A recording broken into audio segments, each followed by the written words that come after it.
bad boy sexy qui portait un anneau de piercing à l'arcade sourcilière dans la série Hartley, Cœur à vif, Bogdan Dračić, alias Callan Mulvey, était l'un des sex symbols des années 90.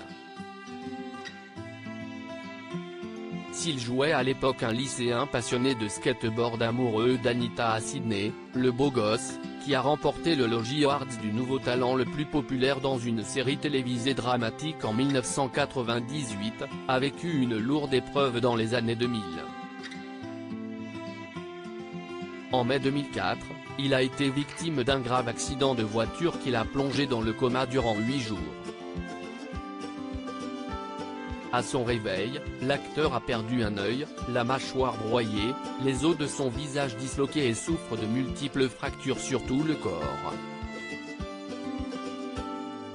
Pour réparer son crâne, 16 plaques de titane ont même été posées par les chirurgiens afin de lui permettre de mener une vie normale. Déterminé à se relever de ce terrible incident et à poursuivre sa vie d'acteur, il se remet à tourner dans des séries australiennes comme Underbelly et Summer Bay en 2006 et 2008. Il poursuit ensuite dans la série Rush entre 2008 et 2011 qui signe véritablement son grand retour sur petit écran mais aussi dans la mini-série Vicky Wars, Brothers in Arms, diffusée en 2012. Le cinéma lui ouvre enfin les portes en lui proposant des super productions notamment dans Zero Dark Thirty, de Catherine Bigelow, en 2012, dans 300, La naissance d'un empire, de Noam Murro et dans Captain America, le soldat de l'Ivé, en 2014.